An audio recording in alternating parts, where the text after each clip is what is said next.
an electrically charged one today. Today on Black Dragon Biker TV, a stupid kid gets himself brutalized by cops. I know you're going to be mad at me when I start off with this one. The William McNeil Jr. traffic stop is now gone viral all over the country. No headlights, no compliance, no mercy. In this episode, we examine the disturbing arrest of a 22-year-old. His name was William McNeil Jr. You've probably seen this all over social media. It went viral a few days ago. Who was pulled over for driving without his headlights several months ago. But what should have been a routine traffic stop quickly escalated into a violent beatdown. According to the reports, the things that we know, McNeil refused to exit the vehicle or hand over his license. Officers then smashed his window, sucker punched him in the face, dragged him out of the car, punched him some more, put him on the ground, and left him laying there injured. The assault continued outside of the vehicle as he was beaten further by multiple officers. The incident is sparking major questions about excessive force and law compliance when officers cross the line, what accountability, or what it looks like, or what it should look like, how young people are engaging with police in high-stress moments these days, and why this keeps happening, especially in communities of color. And we'll break down the footage and the charges and whether both sides could have made better choices. But a big thing for me is don't comply and you may die. And we're going to talk about that in this next segment in about a minute and 7 seconds when we return after this brief introduction. So here we go. Stupid kid gets himself brutalized by cops. Back in a minute and 7 seconds. Black Dragon Biker News. He's on YouTube. Black Dragon Biker News. Get yourself educated by his books and you'll learn how to move. Black Dragon Biker News. He covers it all. So click on the screen, hit subscribe and get updated Biker News with MC Protocol. A lot of phonies popped up when this YouTube Biker News craze came about, but the man on this channel is the first to do it and the only one that never sold out. His name was Black Dragon. Started in the Navy and hit the sea, revving Uncle Sam. They traded that uniform for the vest from the mighty Black Sabbath. Not the band, I'm talking about the mighty Black Sabbath. MC, where he paid his dues and he earned his stripes. From prospect all the way up to national peace. All the copycat creators and the content stealers and haters, there have been many, but there's only one legend in life. Like Michael with the cowboy hat that knows kung fu and says kicks Kenny. Black Dragon Biker News. He's on YouTube. Black Dragon Biker News. Yourself educated by his books and you learn how to move. Black Dragon Biker News. He covers it all. So click on the screen, hit subscribe and get updated Biker News with MC Protocol.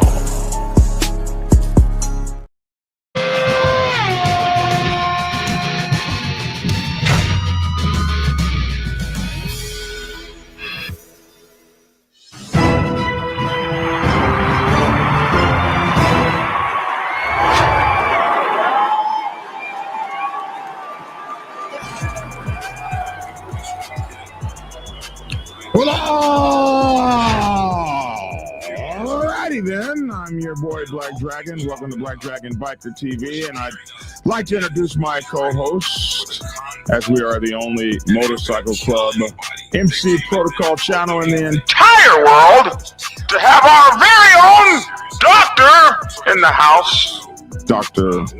Logic. What's going on, everyone? What's going on, Black Dragon? Warriors Motorcycle Ministry, man. Us Warriors Motorcycle Ministry in the house.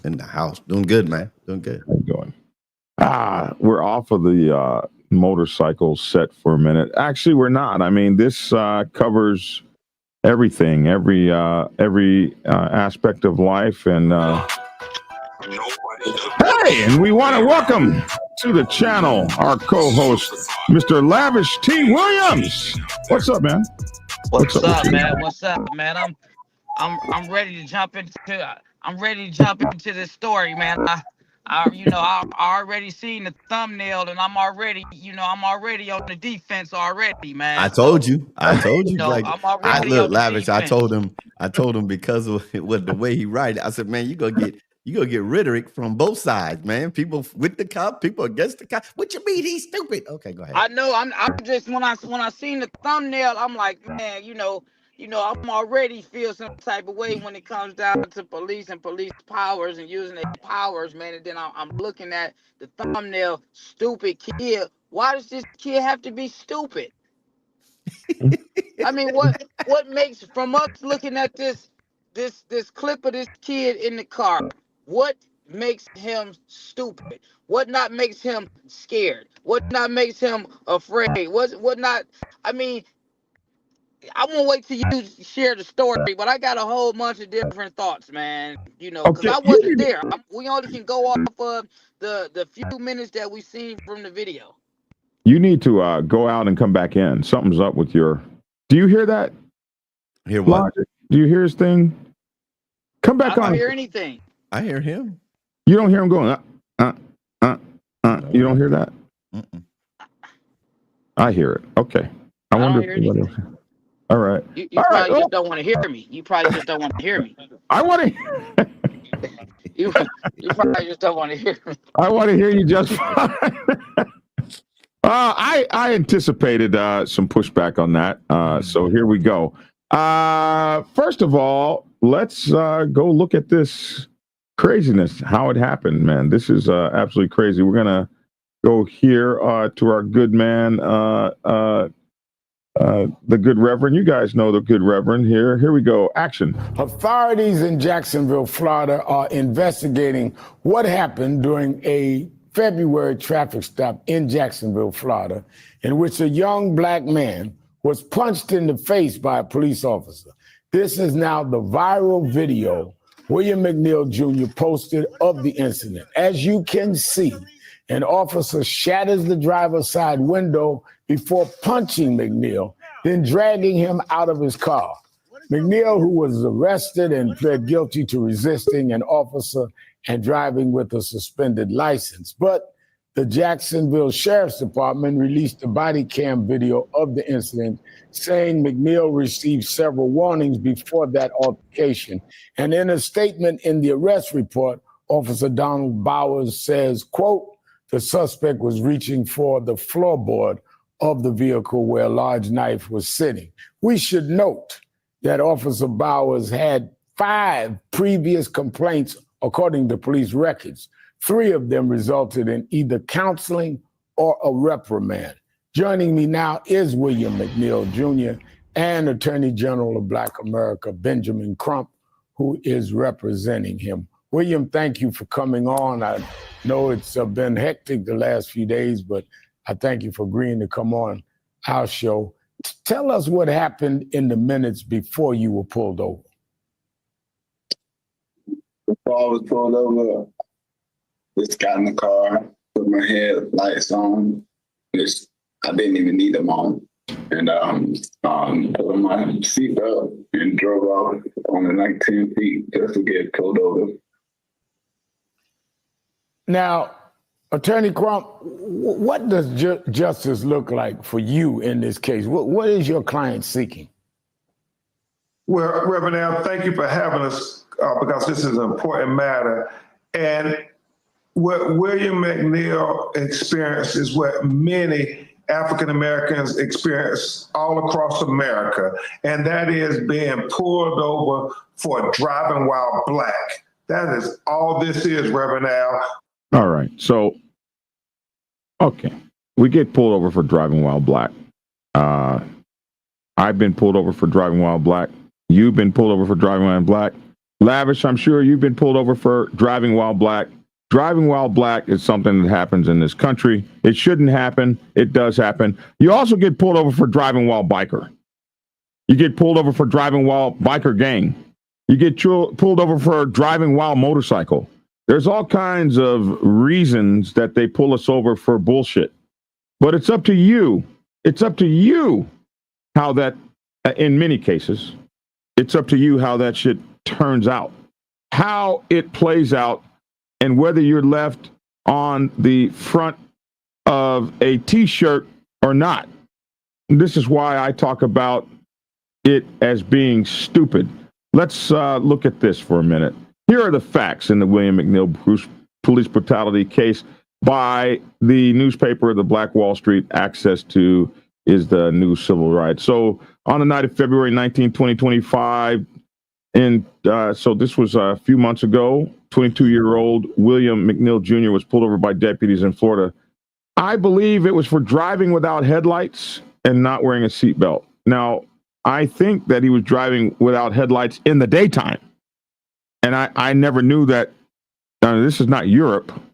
I know you have to have headlights when you're in like Norway or something. I didn't know you had to drive with headlights anywhere in America in the daytime. I did not know that. It's new for me. I've been driving since I was 12.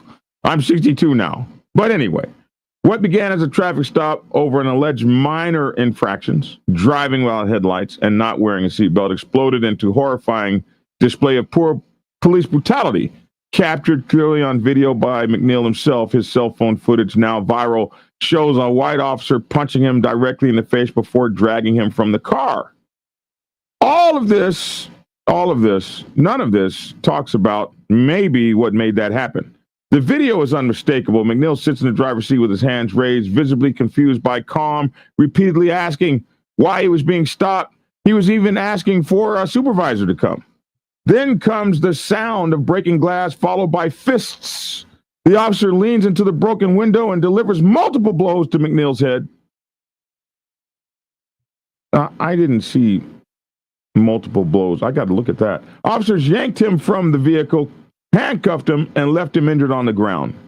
McNeil suffered a concussion, broken tooth, and needed stitches in his lips. In the days and weeks following, he began experiencing short-term memory loss, nightmares, and symptoms of trauma that mirror PTSD. For millions of Black Americans, watching that footage meant reliving a story we've seen too many times, reliving a story that many of us, like myself, growing up in Oklahoma, reliving a story that we've lived, reliving a story we lived, reliving a story of police brutality that we've actually lived, for many of us.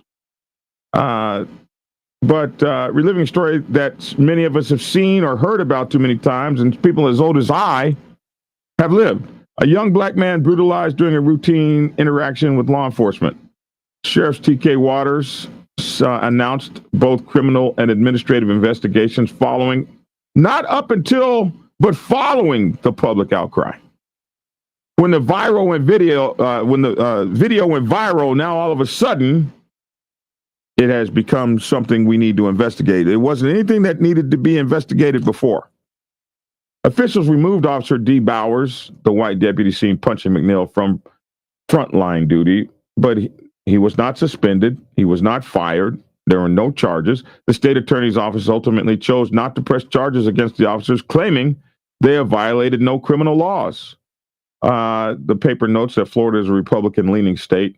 Adding insult to injury, the sheriff's office later alleged that McNeil had reached for a knife during the stop, which you can clearly see he did not.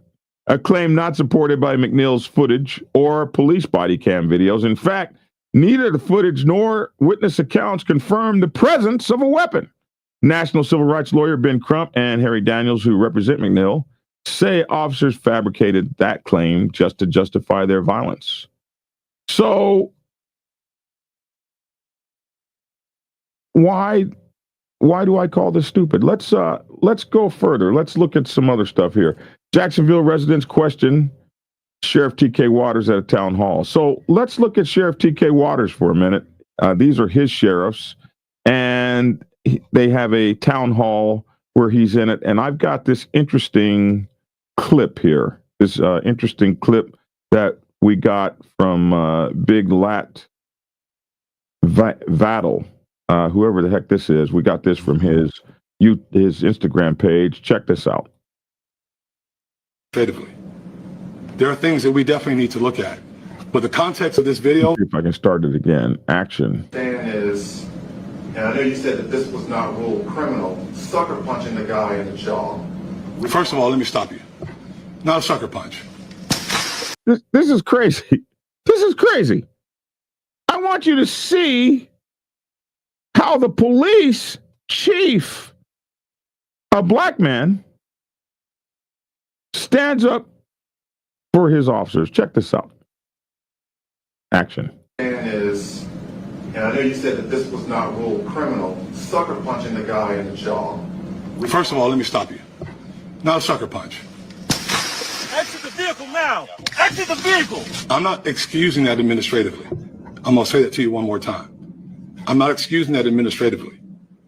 There are things that we definitely need to look at. But the context of this video should tell you everything you need to know. Well, again, it looks like it's a sucker punch because he's looking straight and he see this. Right. Okay, and then you see them pull him out, and Yep. you see a couple of punches to the face.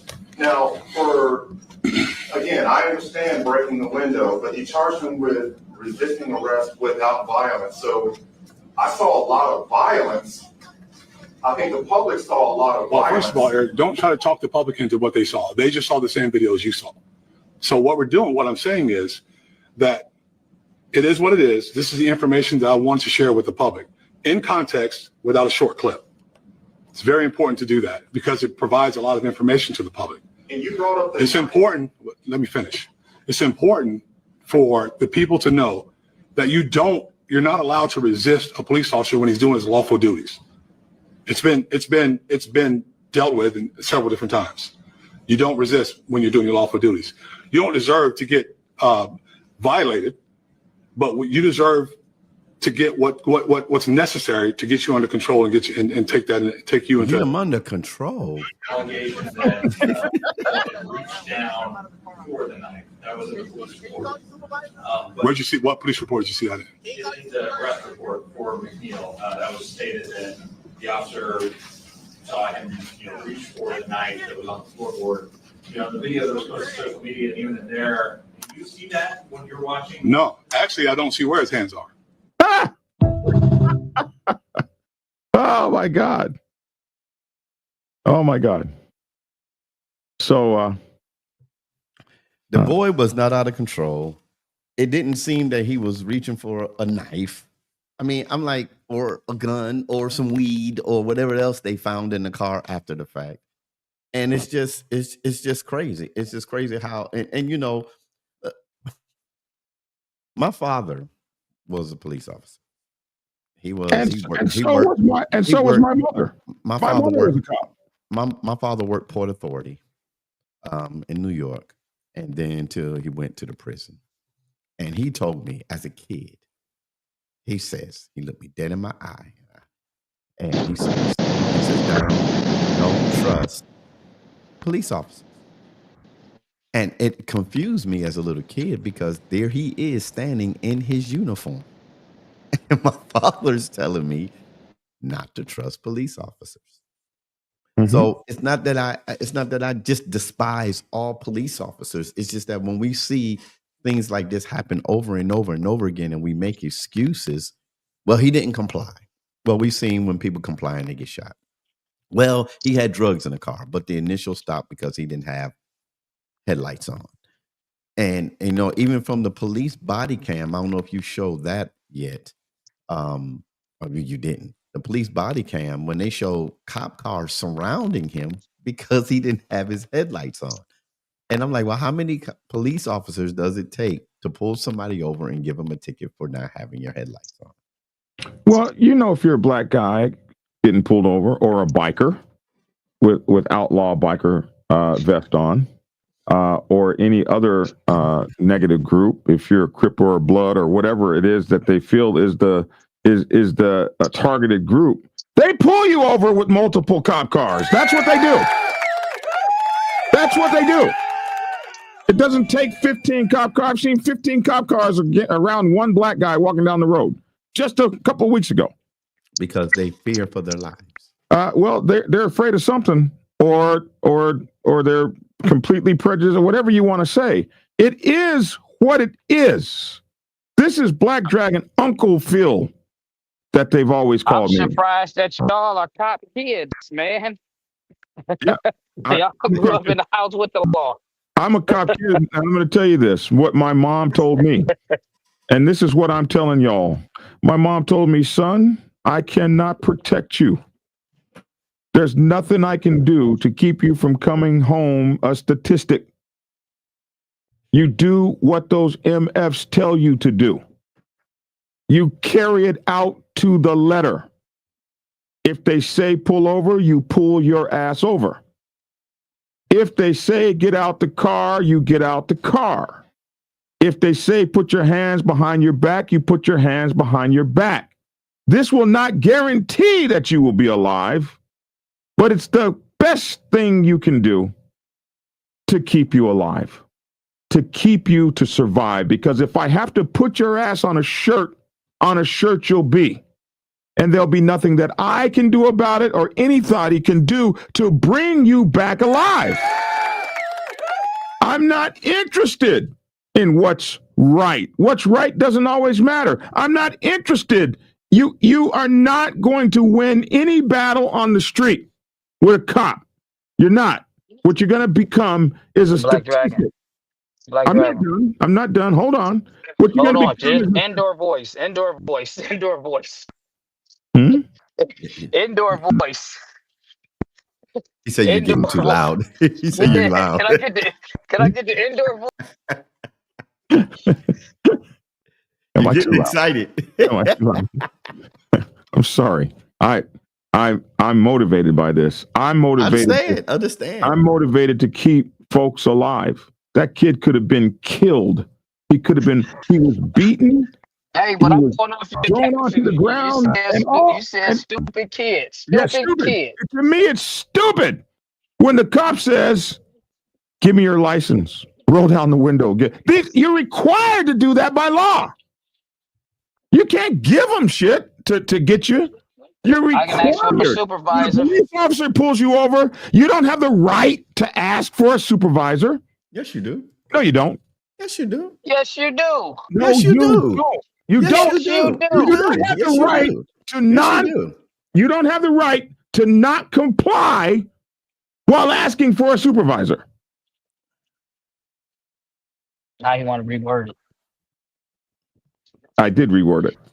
I know Because you you did. Oh, I Well, hear the, all the, that. the thing Yeah, is, the thing is, of course, I understand where Black Dragon. I you do not understand. have I the understand right- where you're coming You do from. not have the right to say, I'm not getting ready to get out of my car and I'm not getting ready to show you my license. You don't have the authority to do that to me until your supervisor gets here. That's about the biggest crock of bullshit that people believe that doesn't exist. Doesn't exist. I know I asked for a supervisor when something seems unjust. You can, and they may bring one out, and if you're a little bit older and stuff like that, and they're afraid they might get sued or something like that, they might bring a supervisor out. But you can tell the cop you can't arrest me until your supervisor gets here. Man, get out of here. Not arrested. You getting pulled over for a traffic stop for a headlight. That's your license, registration, and a ticket. And keep it moving. All that other stuff, busting the dude window out for a traffic violation, punching them, attacking them. Come on, man. Where is that? What's justified about a traffic stop? Where's anything in that video justified breaking this guy's No, window? we're This guy is we're sitting not. there. No, we're not talking about justification.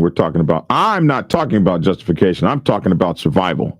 While it is permissible to request to speak with a supervisor during a traffic stop, there is no legal obligation for law enforcement to immediately summon one. Many agencies have internal police policies that guide how such requests are handled, but it's not a guaranteed right. They don't have any legal responsibility to bring you a supervisor. But you can ask for one. Well, yeah, I changed it. I changed it on the spot.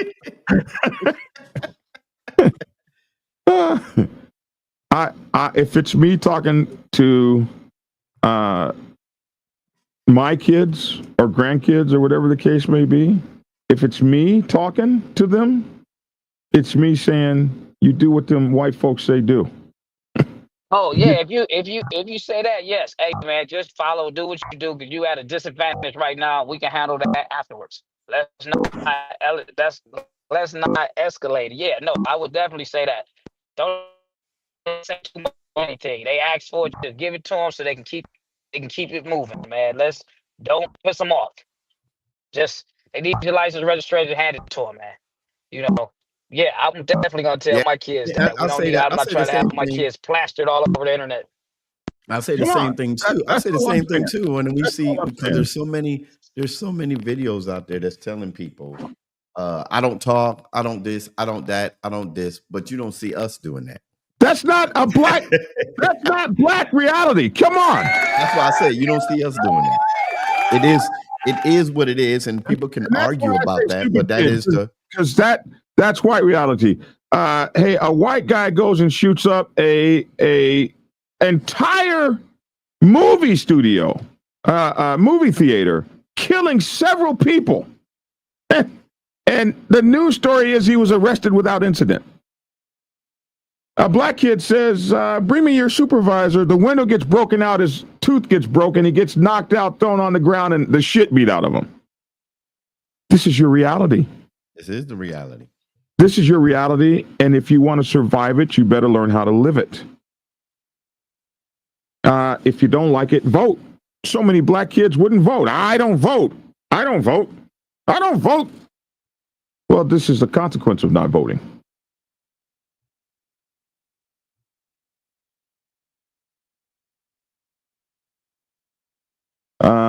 It's not always white folks these days, but whites are the majority, but there are many races of police officers. Yes, there are. I'm not talking about the races of the police officers, because that's a black sheriff telling us not to believe our own eyes. And I wish the hell I was interviewing him. You won't bully me like that. Don't interrupt me. Hold up. Don't change the subject. I've never, man, nobody's ever been able. They will be pulling your behind. Nobody. They will be pulling your behind out of there. Nobody has ever handled me like that in an interview. I'm not like the baddest interviewer or nothing, but I ain't never been handled like that. He handled your boy. It was crazy. But what I don't understand is, and I know you said that this was not ruled criminal, sucker punching the guy in the jaw. First of all, let me stop you. Oh, no. Let me stop you. Not a sucker punch. It's not. Well, let me not believe my own lying-ass eyes. Exit the vehicle now. Exit the vehicle. That's a sucker punch. In my opinion. I don't know. What do you think, Reverend?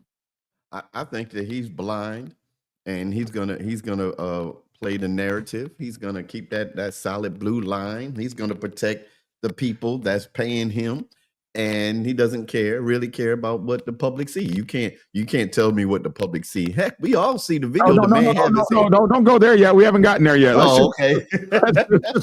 We got to do them as they come. We'll go to that one. I'm not excusing that administratively. I'm not excusing that administratively. I don't know what that means. That's bullshit talk, is what that is. I'm not excusing it administratively, but I'm going to excuse it every other way.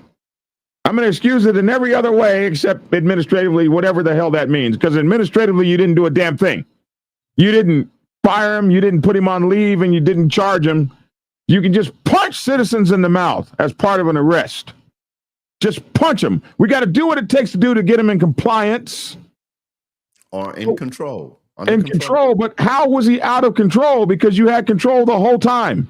The moment you broke the window, the control was established. His hands were up like this. I didn't see where his hands were. I did. Oh, wait, I went ahead, didn't I? You can't say what the public saw. Oh, no, let's get that one. I'm going to say that to you one more time. Oh, no, hold up, bro. Oh, man, you got me wrong as a reporter. Now you're talking to me I'm not excusing that administratively.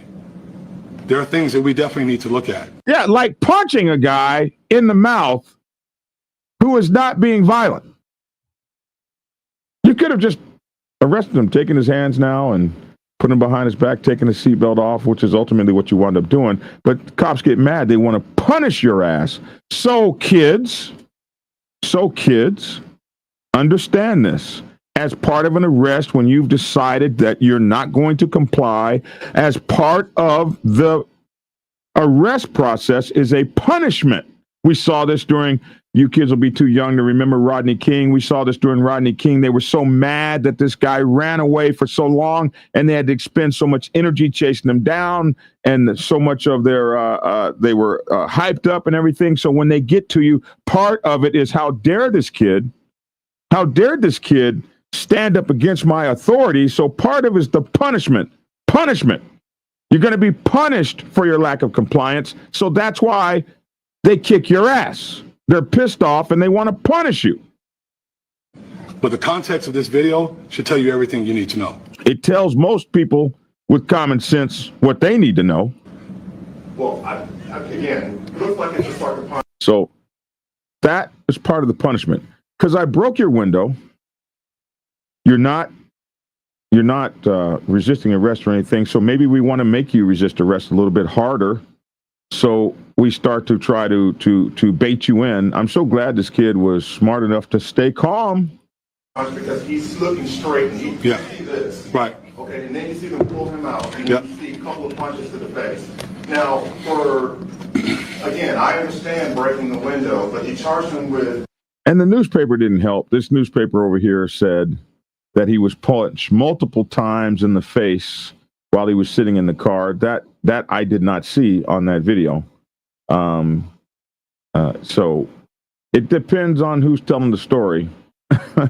But being punched multiple times in the face while sitting in the car, that's not what I saw on the video. Followed by fists. How about followed by one fist? But anyway, I was noticing that when I read that, I was like, that's not what I saw in the video. But hey, I'm not telling the story. So here we go. Resisting arrest without violence. So right here, I'm not so mad that they yanked him out of the car hard, because you yank people out of the car hard sometimes, I guess, to establish control. I mean, the kid at this point had not been cooperating, so they're a little bit angry. The rest of this is uncalled for. I saw a lot of violence. Look at that. I think the public saw a lot of that punch thrown on the ground, everybody jumping on them and stuff. This is why law enforcement is so hated by so many folks. This is unnecessary. But did the kid do absolutely nothing? Did he do absolutely nothing? No, he stupidly, whatever the word is, did not comply. And that will get you killed, especially if you're black. Or a hippie. Or a biker or something. Well, first of all, Eric, don't try to talk the public into what they saw. They just saw the same videos you saw. Don't try to talk the public into what they saw. That's interesting to me. Don't try to talk the public into what they saw. Very interesting.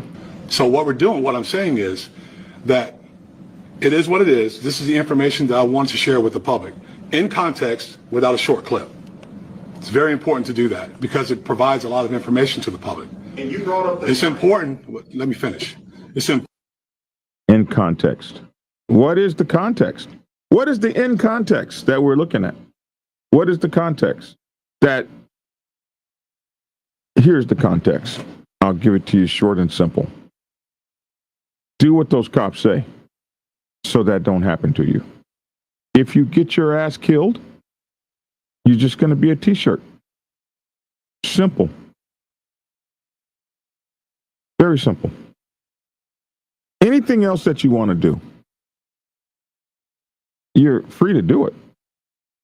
Anything else you want to do, you're free to do it. But these folks, they'll hurt you. They will hurt you, and there's nothing anyone's going to be able to do about it. Nothing. Absolutely not a thing. And so that's what I would tell my kid. Something's happened to both of my co-hosts. They got pulled away some kind of way. So I'm here by myself. Okay, here comes one back. Sorry, I had to step out second. I know. Did you hear any of what I was saying? Yes, I heard a lot of what you're saying. Yeah, I heard all the way up to the part. I stepped out right before you got to the part where he said you can't tell what the public sees. You covered that? Oh, That's right before when he said hands up. He said, "Okay." I know you got excited and everything. I got excited and everything. And I know you said that this was not ruled criminal. Sucker punching the guy in the jaw. First of all, let me stop you. Not a sucker punch. Exit the vehicle now. Exit the vehicle. I'm not excusing that administratively. I'm going to say that to you one more time. I'm not excusing that administratively. There are things that we definitely need to look at. But the context of this video should tell you everything you need to know. Well, again, it looks like it's a sucker punch because he's looking straight and he sees this. Right. Okay, and then you see them pull him out, and Yep. you see a couple of punches to the face. Now, again, I understand breaking the window, but he charged him with resisting arrest without violence. So I saw a lot of violence. I think the public saw a lot of Well, violence. first of all, Eric, don't try to talk the public into what they saw. They just saw the same thing. That part right there. Don't talk the public into what they saw. So this goes along the narrative that a lot of what's been going on in politics lately, with the whole fake news. This is a narrative. You got. So if you're trying to survive, you're trying to teach you're teaching black kids. I'm teaching black kids, young kids, a lot of these kids, even white kids, that believe that some kind of way that not complying with the police is some kind of revolution or something. You have to understand how they're going to fight against you. What are some of the things that they're going to use? And there's been this narrative going on for a long time in politics that the untrustworthy news is fake and part of the deep state. Yeah, and some kind of way, this deep state narrative created by the press. That was exactly what he just did. He don't talk the public into what they believe. and the reporter fell for it. I'd have been like, I don't have to talk the Republican to shit. They can see exactly what's going on. You don't try to talk the public into what to believe. You gotta fight back against that stuff. I'd have been like, man, you don't try to stop trying to be a propagandist. Well, you'll be the stupid adult. No, because the minute he said, I said, shut up, and I mean it, I'd have been like, time to go. I'm not telling you to disobey out there in the street. You will wind up what happened to that kid. If I'm telling my black son, bro, don't you play with them people. Don't you play with those people. They ain't effing around. I agree. And when it comes time for the news report and the press conference, even the black chief of police ain't going to be on your side. Mm-mm. So what's best to do? Not get in that situation. No, it's not right for somebody to pull you over for not having headlights on in the daytime. Stop it. Let's be for real. Since when has that been a thing? I guess in Jacksonville, Florida. You get pulled over with no headlights. Okay, that sucks. What am I being pulled over for? What am I being pulled over for? What am I being pulled over for? Are you nuts? You're being pulled over because a cop has headlights and he can pull you over. And out there on the street, you cannot win. So hand the man your license and take his ass to court. I've seen plenty of people beat stuff in court.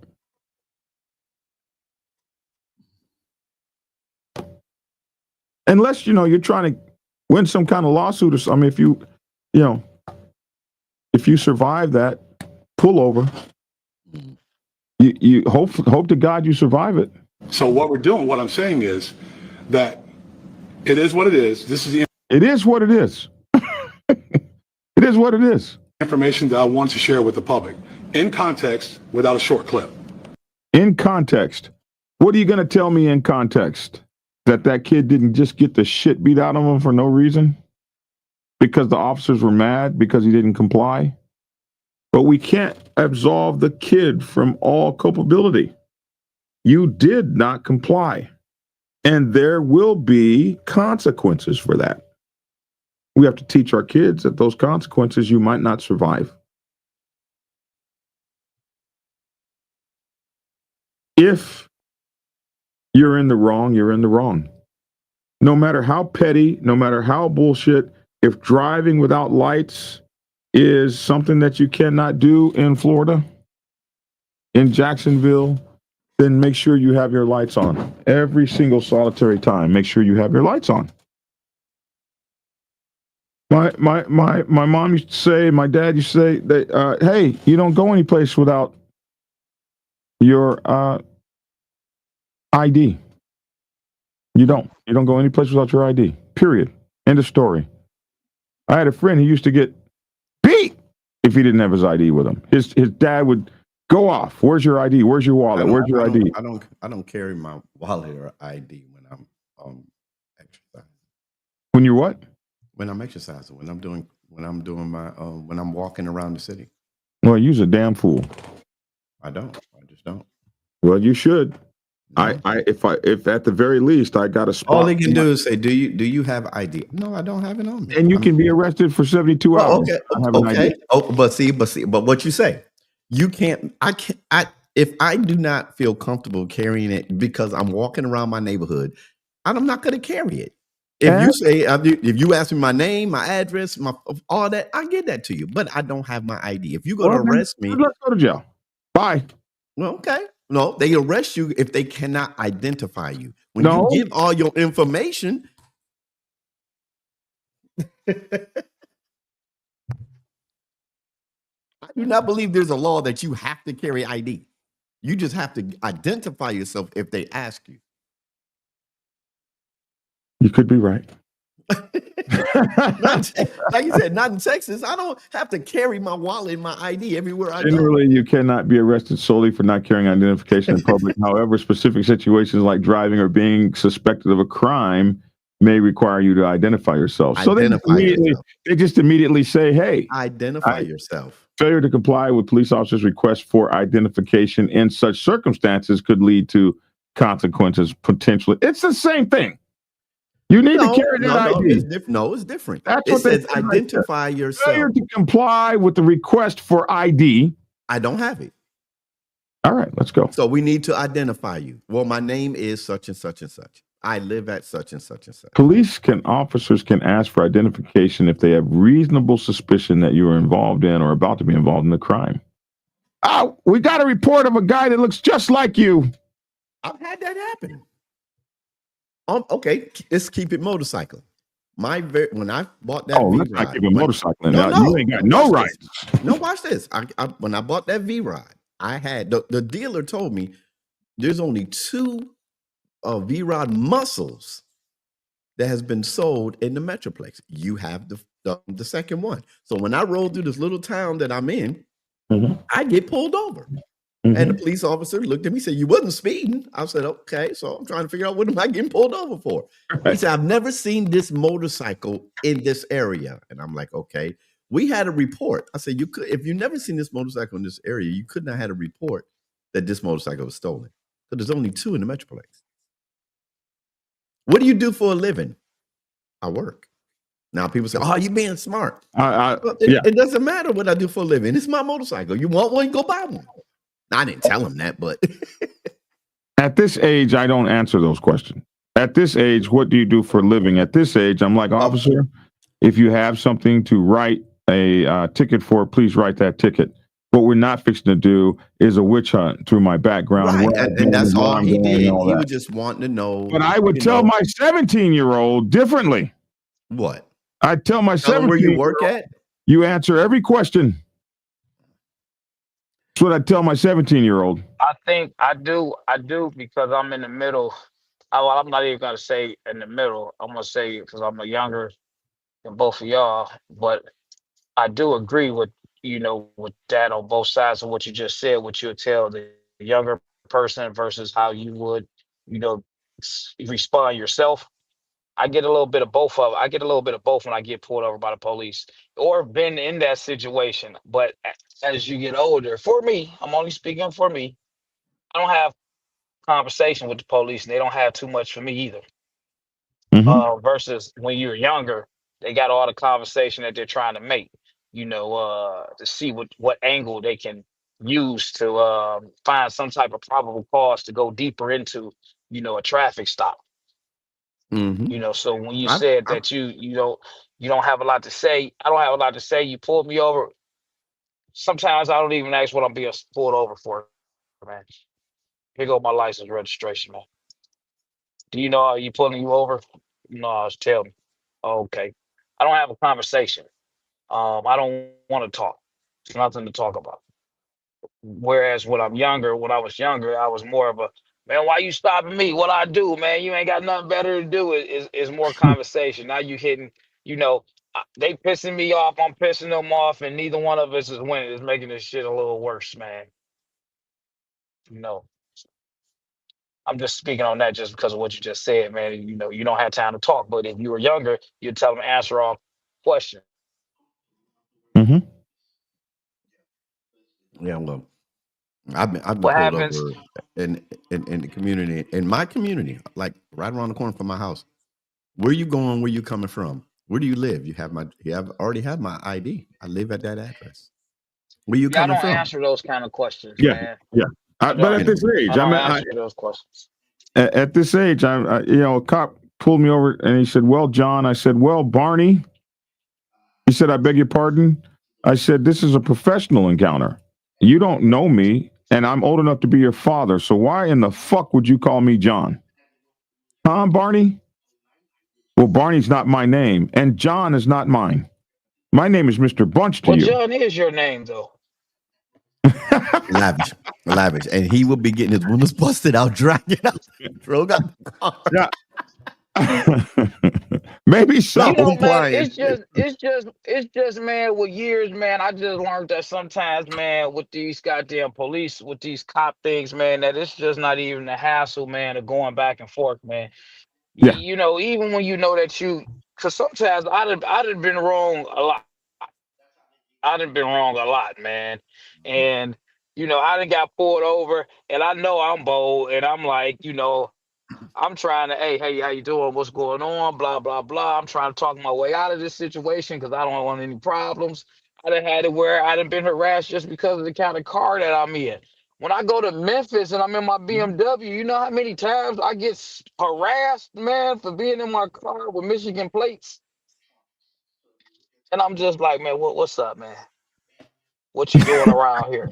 But they're asking, what am I doing here? All of us, when you got the Michigan plates, man, and I don't know about people in other states, but you have certain plates that are hotter than other plates in certain areas, man. And they always automatically, you got some Michigan plates in Ohio, Kentucky, along 75, they stereotyping you as, you running drugs, man.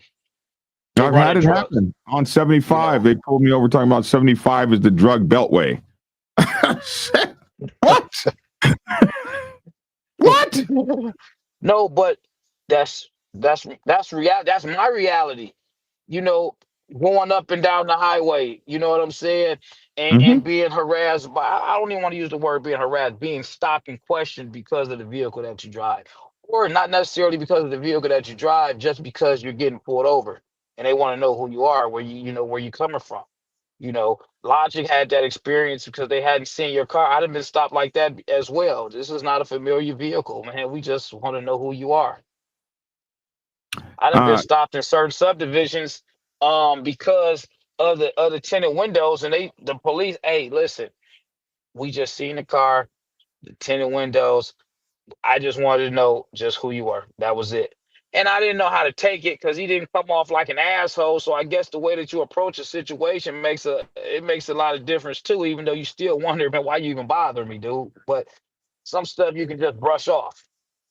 Girl, I grew up in Lawton. I want, because I can be hard on police officers and everything. But there was this one time someone gets something I didn't know. and I asked a chaplain friend of mine that works with the police department up here, one of the police departments up here. I got pulled over because one of my headlights were out, and I knew it was out. I had my high beams on. So he pulled me over, and he came up to the right side of the car, which startled me because I'm looking for him to come on the driver's side. I'm looking. I said, "Where's this guy at?" Next thing you know, he's on the driver's side, knocking on the window. Now I wasn't surrounded or anything, and when I rolled the window down, this was a scene out of a movie. "How you doing this evening, sir? My name is Officer so and so," and I'm looking at this guy like, "Is he real?" And he said, "I pulled you over." I said, "Yes, I know. I'm trying to get home." He didn't ask me where my house was. I said, "I'm almost home." He said, "Okay, well, I'm just going to give you a warning to let you know that that's the reason why I pulled you over." And then he handed me his business card. He said, "Do you feel that I treated you right in this stop?" And I looked at him like, I'm being punked.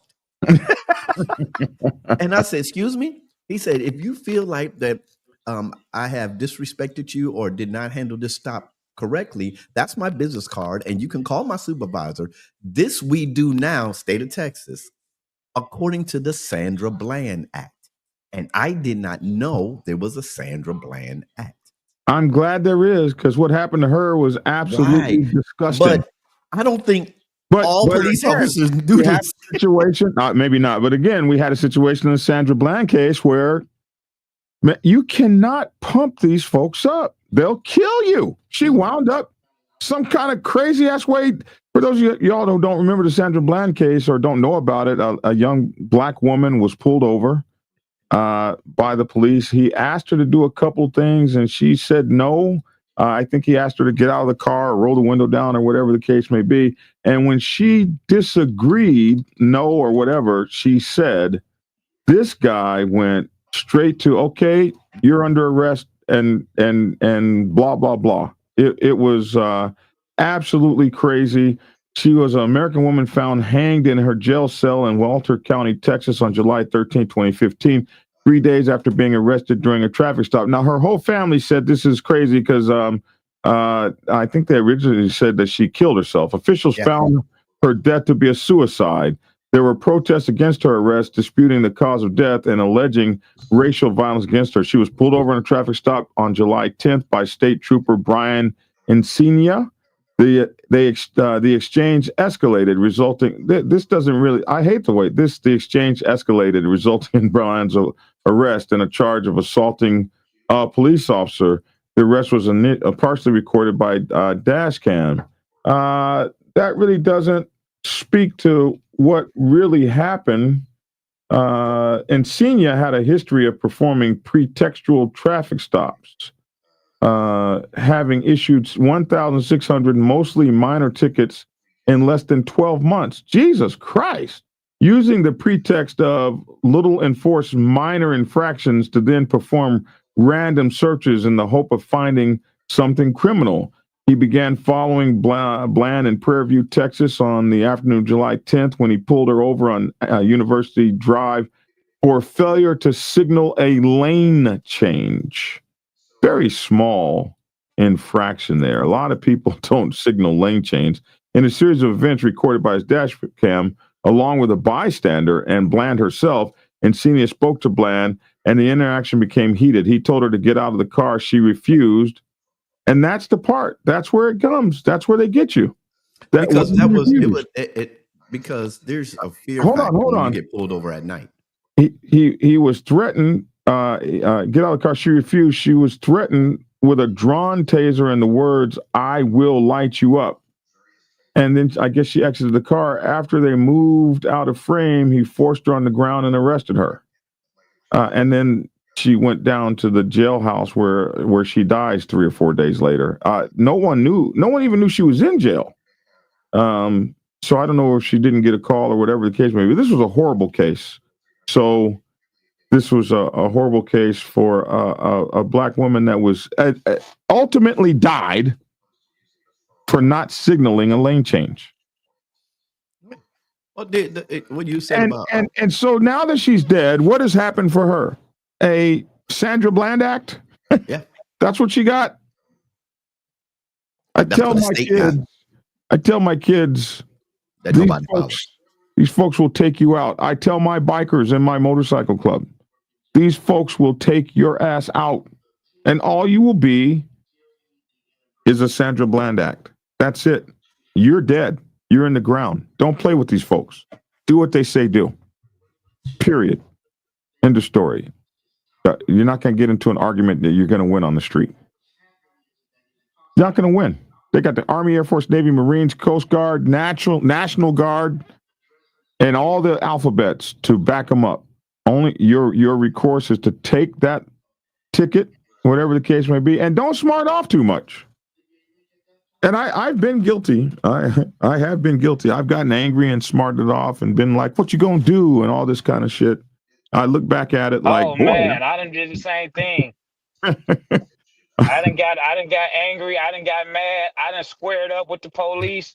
Oh man, all kinds of stuff, man. And you know, it's all the game to them, man. And you know, I'm glad that I didn't swing on the cop. I still like ready to swing on the cop. They put you in positions where they laugh, and as soon as you swing on them, hey, that's it. We got you. That's we it. got you. Now we got a case on you. Now we can take him down. Now we can arrest him. I say do what those cops tell you to do so that you don't wind up, especially if you're black or if you're a 1% outlaw biker. I saw this one guy smarting off to the cops and stuff like that. I was like, man, you fixing to get your whole head busted. What the hell's wrong with you? That vest don't make you no Superman, bro. You better stop. Sit your ass down, or they break a curb up your ass. I grew up in Lawton, Oklahoma, man.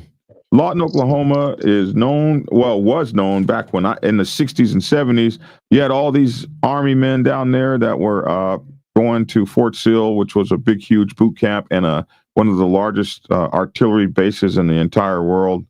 One of the biggest bases, military bases. And I tell you what, it was built by the Buffalo Soldiers, unique history, blah, blah, blah. Let me tell you something, man. Them cops would be beating them soldiers' asses on the weekends. It was horrible. And the Native Americans that lived there, not far from the res, it was horrible. But I learned at an early age not to mess with them folks, bro. Don't be playing with them. All right, that's it, man. That's the news story. Oh man, all right. That's the news story. Army is always battle ready. Navy is always disco ready. Now, who would put something crazy like that? Did you see the other post what I was laughing at? They said 11:45. So you were going too fast on that bike, sir. Yeah. Police officer, please. It's a Victory motorcycle. You know better than that. Can't be going too fast on a Victory. Why? You in town, Reef? Telling you to come to lunch. He wants me to meet him for lunch in Philadelphia tomorrow. Reef, I'm not fucking with you, man. What the hell's wrong with his? What's wrong with you, man? Say what? Say what? Los Santos. Philly cheesesteak. Listen, I'm not riding to Philadelphia for lunch tomorrow. What's wrong with you? I knew it. I knew that's what it was. Reef, let me call you back when I get off the channel. You know, Reef is not all there, bro. Reef is not all. Hey, you got access to a motorcycle? Reef, I'm not messing with you, man. Are you in Atlanta? No, but I want you to meet me in Philadelphia for dinner tomorrow. This is the true Reef. If you don't know Reef, whenever he calls you on the phone, it's for some old crazy shit like meet me 7 states away.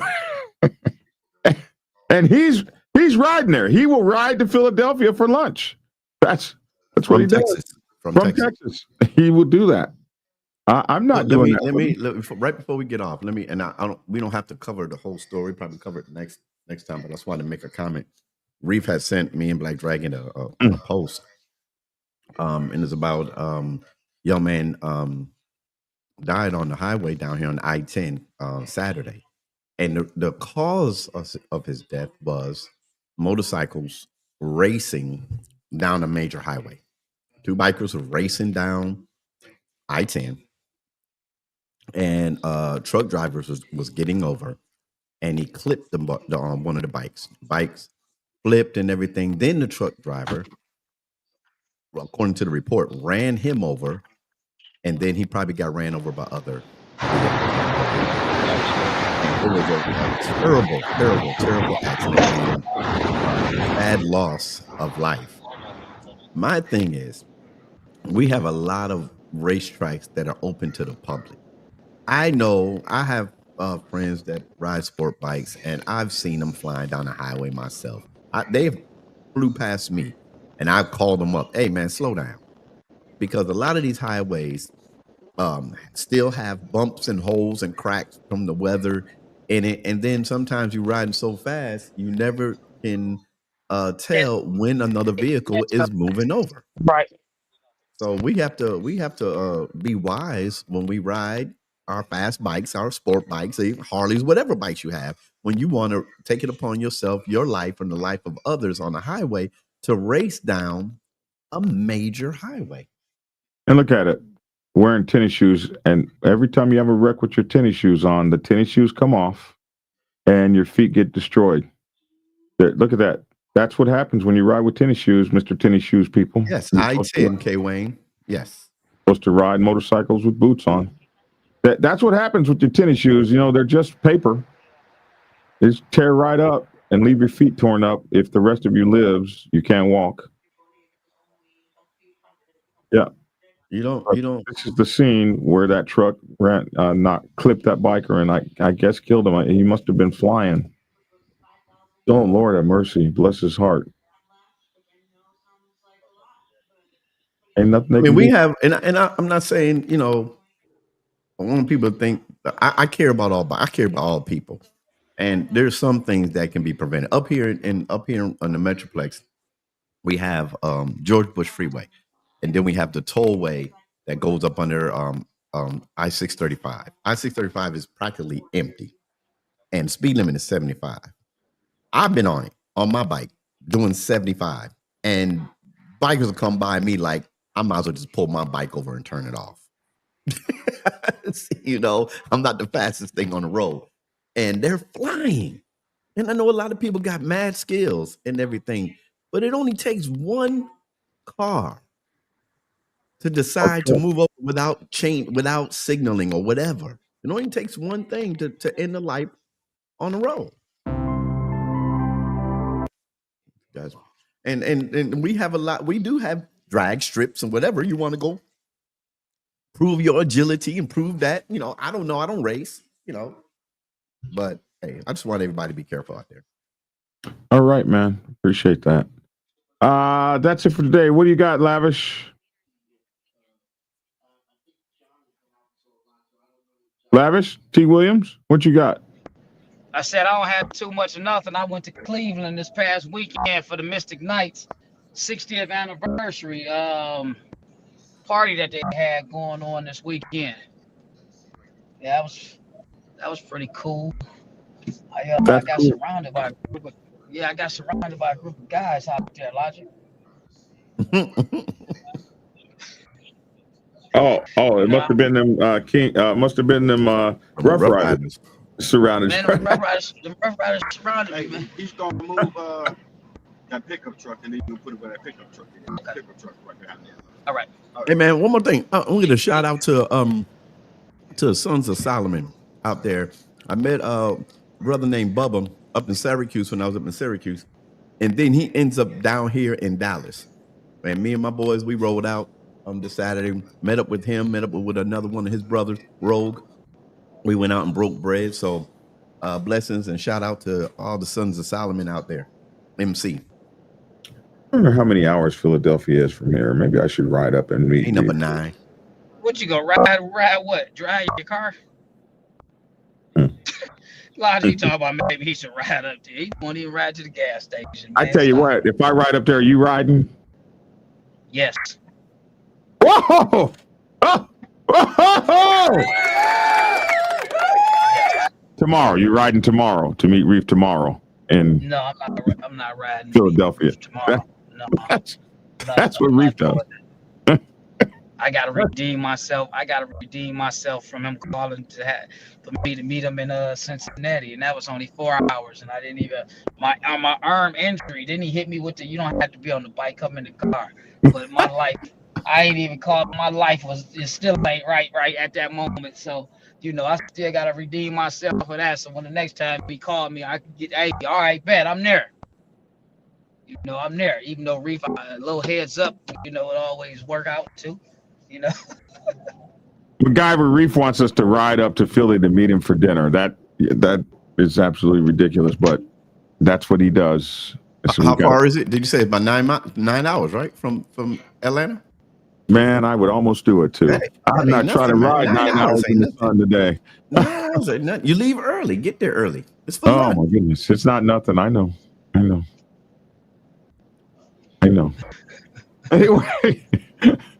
Anyway, he should have caught me 10 years ago. All right, y'all. That's it. About the same age you are, isn't he? I don't know his age, so he's probably all of y'all are close. So what are you? You're in your 50s, right? Yes. How old are you, Richard? I'll be 59 on the 23rd of August. Okay, so I'm 62. Hey, you'll be 59 years old. Yeah. Dang, that's what's up, man. Yeah. Motogata said something very interesting. You can drive 12 hours in Texas and still be in Texas. Texas is absolutely messed up, man. Absolutely Texas is messed up, man. And all of our chapters in Texas were always pissed off at us because all of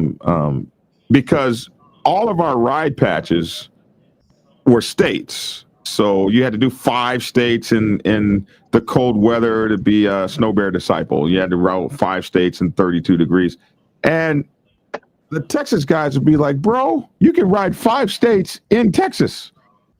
You can't do that. It takes us 5 states to get out of Texas. Let me ask y'all two something. I know we got to get off. I got this is a MC question I have to ask you two guys because this is something I heard this, and I'm not going to mention the club because I don't know if it's true or not. But I heard that some clubs, if they have riding mileage requirements, that your miles don't start. Wait a minute. Your miles don't start until you get out of the state you're in.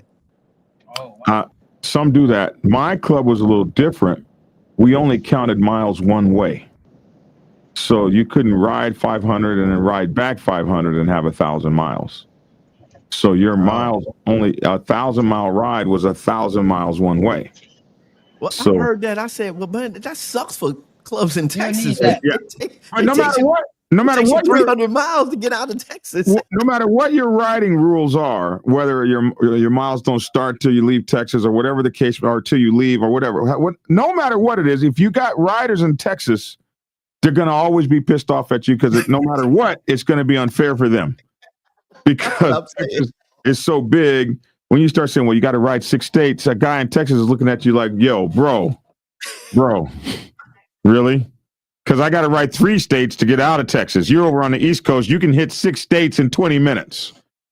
Me, it takes a day and a half. Well, bro, you live in Texas. California guys get mad too because California is a long-ass state. Florida's long.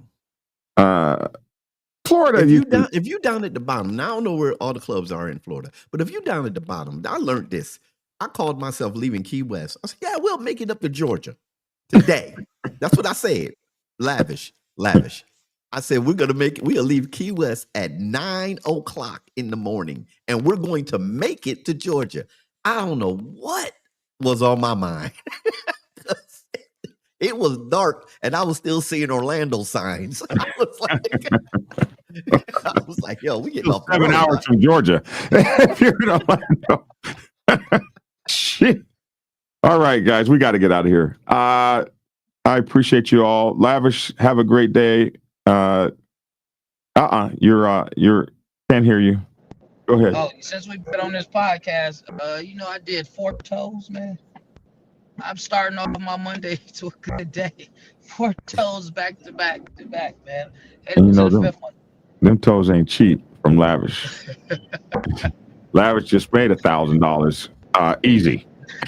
I ain't gonna say a say a half cheap within this hour. I'll say that. 4 more toes and Lavish is done for the next 2 days. No, but here's the thing, man. You know, I got to tow real serious this week, man, because I got two trucks in the shop. I got 2 trucks in the shop. The guy called me and said one of the trucks is going to be about 12 hours labor. So you figure $180 times 12, man. I got to do a lot of towing out here, man. So I'm not cutting no breaks or slacking. You know, sometimes I drag my feet. Yeah, I'll get to it. No, I got to get right on it. I got to get right on it immediately. That working for yourself thing is hard, man. It's Man, real. tell me about it, man. And still got to be able to make that insurance payment. Which for them trucks is crazy. All right, man. I'll talk to you later, Lavish. You take care. All right. Logic, let's get you up out of here, bro. And action. Yo, what's up, everyone? This your boy Logic down here at Keep It Logical. Listen, y'all. Y'all keep those 2 wheels down. Don't have to be rushing up and down the highway. Save a life. If the police pull you over, just get out your car, get off your bike. Don't give them a lot of smack, and then live for the next day. Hey, and as you out there riding, hey, Black Dragon, as you get out there and ride to Philadelphia to meet a Reef lunch, remember these words: ride hard, ride safe, and always ride on faith, and keep it logical. Peace. Yeah, I'm not riding to meet Reef. I don't know what the hell's wrong with you. And it's your boy, Black Dragon. I'm not riding to Philadelphia for dinner tomorrow, Reef. Okay? Sorry. Anyway, make sure to get my newest book, MC Protocol 101, MC Protocol 101, available on Amazon, Kindle, and at blackdragonsgear.com. Hey, thank you guys for hanging out with us for an hour, and thank you guys for being with us forever. We appreciate you. Thanks for tuning in. That's my 2 cents. Love to hear your 2 cents in the comment section below, and get skinny. Have a great day, y'all. Prepare yourself to take the helm as president of your mighty motorcycle club by delving into the pages of Black Dragon's newest book, The President's Bible, Chronicle 1, Principles of Motorcycle Club Leadership. There you will learn to advance your skills in applying the 14 scientific principles of leadership similar to those taught to officers in the United States Naval Service. Available in hardcover, paperback, and ebook. Get yours today on Amazon, Kindle, or order it at your local bookstore. Order your autographed copy from blackdragonsgear.com. Be the best motorcycle club president you can be. Get the book. Get Black Dragon's first book, The Prospect's Bible, to learn how to join a motorcycle club. It has been an Amazon #1 bestseller for the past 7 years and is required reading for over 3,000 motorcycle clubs worldwide. This book is a must-have for new people venturing onto the motorcycle club set. It will teach you how to prepare yourself for service to the motorcycle club nation and show you how to qualify a motorcycle club to be worthy of your service. Available on Amazon, Kindle, and for order at your local bookstore. Get your autographed copy at blackdragonsgear.com. Be the best motorcycle club prospect you can be. Get the book. If you are seeking clarity about issues stemming from problems or crises occurring within your motorcycle club, then set up a consultation with Black Dragon. Black Dragon has over 30 years of experience in the motorcycle club world, having served as a national president of the 50-year-old Black Sabbath MC Nation for nearly 10 years. Black Dragon is a veteran negotiator, skilled in crisis management, conflict resolution, inter-club issues, press conferences, and club reputation management. You can set up an appointment to speak with him by phone at clarity.fm/black-dragon. Get the clarity you deserve to help make your MC the best place it can possibly be.